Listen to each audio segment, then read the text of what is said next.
మన కేటీఆర్ మీకు గుర్తు చేయాల్సిందంటే 32 మెడికల్ కాలేజీలు పెట్టాం మేము, 32 కాలేజీలు కాదు 32 యూట్యూబ్ ఛానల్ పెడితే మేము గెలిచే వాళ్ళం అని చెప్పి యూట్యూబ్ ఛానల్ మీద దాడి చేసే ప్రయత్నం చేస్తాం. ఇప్పుడు 32 యూట్యూబ్ ఛానల్ని గెలిపించినాడు నువ్వు అసమర్థుడని ఒప్పుకున్నట్టే కదా అర్థం. అంటే నీ అసమర్థతను నువ్వు పెద్ద ఛానళ్ళ ద్వారా కప్పిపుచ్చే ప్రయత్నం నువ్వు చేసినావు కదా. కాబట్టి నువ్వు చేసిన తప్పులన్నీ కూడా ఈ ఛానల్ చూపించినాయి. అంటే ఈ జనాలు దీన్ని నమ్మిండ్రనే కదా అర్థం. అంటే పెద్ద ఛానల్ నువ్వు డబ్బు పెట్టిన యూట్యూబ్ ఛానల్ కూడా చాలా ఉన్నాడు ఆయన. యూట్యూబ్ ఛానల్ను ప్రైమ్గా ఉన్నటువంటి పేర్లు ఎందుకు చెప్పాలా మనం ఇప్పుడు, కానీ ప్రైమ్ ఛానల్స్ని ఒక 1 ఇయర్ బిఫోర్గా అన్ని కొని పడేసినారు వాళ్ళు కూడా ఏం చేస్తారు, వాళ్ళ బతుకుదెరువు వాళ్ళ దానికోసం కూడా వాళ్ళు కూడా ఓకే అయిపోయినారు. ఒక 4-5 ఛానళ్ళు, ఓ తొలి వెలుగు, మన తొలి వెలుగు, తర్వాత అదేంటి ఓ కాలోజీ, ఇట్లా కొన్ని ఛానల్స్, క్యూ న్యూస్, ఇట్లాంటి కొన్ని ఛానల్స్ నిలబడ్డాయి. కాబట్టి ఇవాళ ప్రజల గొంతుగా ఉన్నాయి కాబట్టి సో అవే నన్ను ఓడగొట్టాడు అనుకుంటే అది షేమ్. ఆయన స్థాయికి అలాంటి స్టేట్మెంట్ కరెక్ట్ కాదు. ఇప్పుడు నువ్వు 32 మెడికల్ కాలేజ్ పెట్టినాను, 32 మెడికల్ కాలేజ్ అడ్మినిస్ట్రేషన్ ఉందా, ఇన్ఫ్రాస్ట్రక్చర్ ఉందా, బిల్డింగ్ ఉందా కదా. ఉత్తపే ఆ రోజు గతంలో రాజశేఖర రెడ్డి పీరియడ్లో ఇంజనీరింగ్ కాలేజీలు కోళ్ళఫాల లెక్క పెట్టినామని మాట్లాడినావు అదా. మరి నువ్వు ఏం చేసినావు, మెడికల్ కాలేజ్ అంటే it is a complete purely professional. ఎక్కడ దాంట్లో ఈసమంతా కూడా ఏమంటారు నిర్లక్ష్యం ఉండద్దు. మరి అలాంటి ప్రొఫెషనల్లో నువ్వు అలా చేసావంటే నీవు దాని వెనక వచ్చేటువంటి ముడుపుల కోసమే ఆ పర్మిషన్లు ఇచ్చినావు అన్నది అర్థమైపోతుంది. అంతకుమించి ఏమున్నది చెప్పండి. కాబట్టి వాళ్ళకి మాట్లాడే నైతిక కలదు. మీరు చూసినారో లేదో, పొద్దున్న లేస్తే బామాడిది ఆగమాగం అవుతారు, ఏం చేయాలో అర్థమవుతుంది. ఐబతున్నారు ఇప్పుడు వాళ్ళు.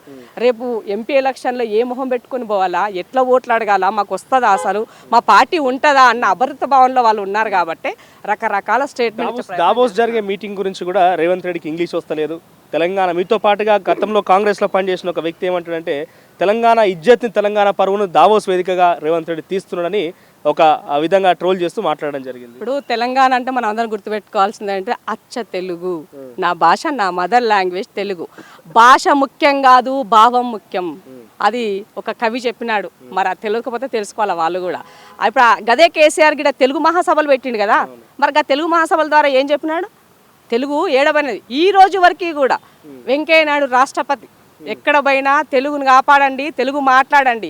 ఎస్, నేను అలా మాట్లాడినప్పుడే నన్ను గుర్తుపెట్టుకుంటారు. రేవంత్ రెడ్డి చెప్పేది అంటే కన్వే చేసే దాంట్లో ఎక్కడైనా ఆయన నెగిటివ్గా చేసి ఉంటే మీరు తప్పు పట్టాలి. ఆఫీసర్స్ ఉన్నారు, కరెక్షన్ చేస్తారు. కమ్యూనికేషన్ స్కిల్ ఇంపార్టెంట్ కాదండి. అక్కడ మనం చెప్పేటువంటి భాష కన్నా భావం ఇంపార్టెంట్. అది రీచ్ అయిందా లేదా. నీ తెలుగుని ఏం చేయాలా, నువ్వు 10 సంవత్సరాలు అధికారంలో ఉండి నువ్వు దొబ్బిచ్చింది ఎంత అబ్బా, 27,000 కోట్లు. 3 రోజుల్లో ఈ ప్రభుత్వం వచ్చిన తర్వాత 37,780 కోట్ల రూపాయలు ఇవాళ తెచ్చింది.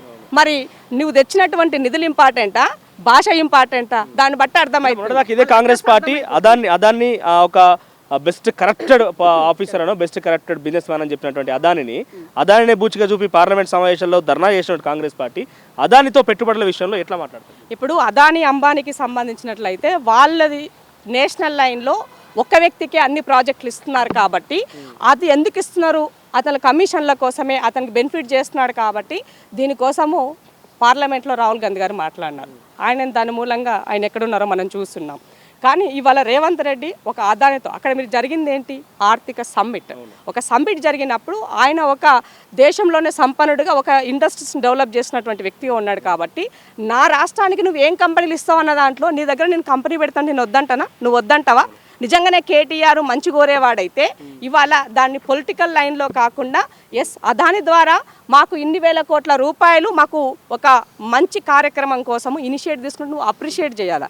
కానీ ఆనాడు నువ్వు అదాని విమర్శించావు కాబట్టి ఇవాళ అదానిని నువ్వు ఎట్లా లెక్క చేస్తావు అని అంటే అది పద్ధత కరెక్ట్. అది పొలిటికల్ విమర్శ చేసేటప్పుడు పొలిటికల్ చెయ్యండి. వచ్చినటువంటి ప్రాజెక్టులో తప్పులు దొర్లినా, లావాదేవీలో ఇబ్బంది జరిగినప్పుడు డెఫినెట్గా ప్రజాసొమ్ము దుర్వినియోగమైనప్పుడు మనం నిలదీయాలి. అందుకే అంటున్నా, వాళ్ళకి ఏమవుతుందని అంటే భూమి కదులుతుంది, ఇక్కడ మా పార్టీ ఉంటుందా ఉండదన్న భయం పట్టుకున్నది వాళ్ళకి. కాబట్టి ఏం చేయాలో అర్థమవుతలేదు. వాస్తవానికి వాళ్ళు అధికారంలోనే ఉంటాం అనుకున్నారు, అధికారం కోల్పోతాం అనుకొని ఉంటే ఇదంతా అయ్యేది కాదు. ఆ భయంతోనే రిజల్ట్ని చూసి సెక్రటేరియట్లో ఉన్నటువంటి ఒక 10 మెయిన్ కంప్యూటర్ ఫైళ్ళు అందున్నటువంటి కంప్యూటర్స్ కూడా మాయన్నాయంటే పెద్ద చర్చ. ఇది కాదు, కాళేశ్వరం ప్రాజెక్టుకి సంబంధించి క్షేత్రస్థాయినటువంటి ఆఫీసులో కూడా కంప్యూటర్ ధ్వంసమైనవి, హార్డ్ డిస్క్లు మాయమైపోయినాయి. ఇప్పుడు విజిలెన్స్ వాళ్ళు మన చేశారు సార్, భూపాలపల్లి వెళ్ళి కాళేశ్వరం విజిలెన్స్ చేశారు. 30,000 కోట్ల రూపాయలు 30 TMCకి సంబంధించి ఎలాంటి టెండర్ లేకుండా నువ్వు పెట్టినావు. ఇదే 30 పైన మేము కొట్లాడినాం ఆ రోజు. నేను కొట్లాడినా, దామన్నతో కలిసి మేము ఇది వర్క్ చేసినాం ఆ రోజు. 30 పైన ఎలాంటి టెండర్ లేకుండా ఎట్లా 2 TMC కంప్లీట్ కాలే, 30 ఎందుకు రాబాయి, ఏం చేస్తావు దాంతోనని మాట్లాడినాం ఆ రోజు. కాబట్టి నువ్వు చేసినటువంటి అరాచకాలు వాళ్ళ అధికారం నా దగ్గర ఉన్నది కాబట్టి, పేపర్లు నా చేతిలో ఉన్నాయి కాబట్టి, అధికారుల చేతిలో ఉన్నారు కాబట్టి, ప్రతి జరిగిందంతా కూడా ఎవిడెన్స్గా ఆ అధికారితోటే నోట్ చేపిస్తున్నారు.